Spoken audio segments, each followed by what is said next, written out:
அன்பு தமிழ் உறவுகளுக்கு வணக்கம். வாழ்வெளியினிது நான் முழக்கம் திரு. இன்றைக்கு ஒரு சூடை ஒன்று திரும்ப ஒரு பொரியல் பொடிச்சு இருக்கிறேன்னு பாருங்கள் எப்படி இருக்குன்னு சொல்லி என்ன இருக்கும் சாப்பிட அந்த மாதிரி இருப்பார். இன்றைக்கு ஓய்வு நாள் தானே, அப்போ பாருங்கள் கோல்டன் ப்ரௌனாக நல்ல வடிவாக பொரிச்சிருக்கிறேன். இதை எப்படி பொரிக்கிறேன்னு பின்னுக்கு காட்டுறேன். இன்றைக்கி என்ன துணைவியார் வந்து இந்த டிஷர்ட்டை வந்து டிசைன் பண்ணியிருக்கிறார்.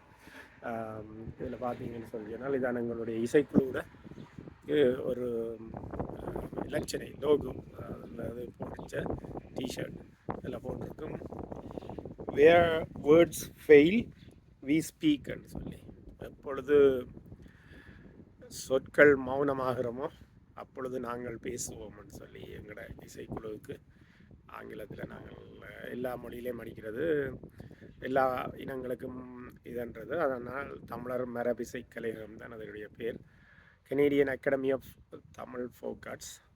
இப்போ உங்களுக்கு இந்த சூடை எப்படி பொரிக்கிறதுன்றதை திரும்ப காட்டுறேன் பாருங்கள். இன்றைக்கு ஒரு சூடை பொரியல் இதுக்குள்ள உப்பு கொஞ்சம் போட்டேன், சூடையெல்லாம் வடிவாக க்ளீன் பண்ணின பிறகு உப்பு கொஞ்சம் போட்டு தூள் கொஞ்சம் போட்டுட்டு அதுக்கு மேலே கொஞ்சம் அரிசிமா போட்டிருக்கேன்.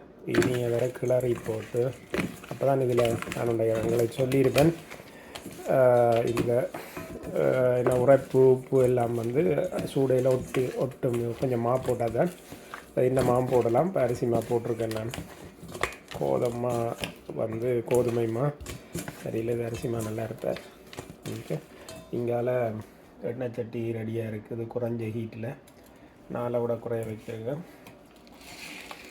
இது வால்பொழியர் துணைவியார் செய்தது. வேறு அருமையாக இருக்குது, கோல்டன் ப்ரௌனில் இருக்குது. அது இதே மாதிரி செய்தது தான் இந்த போடுறேன்னு பாருங்கள் என்ன மாதிரி இருக்கும். இது ஒரு பொன் நிறத்தில் வரும் மட்டும் கொஞ்சம் சூட்டில் பொரித்தா நல்லா இருக்கும்.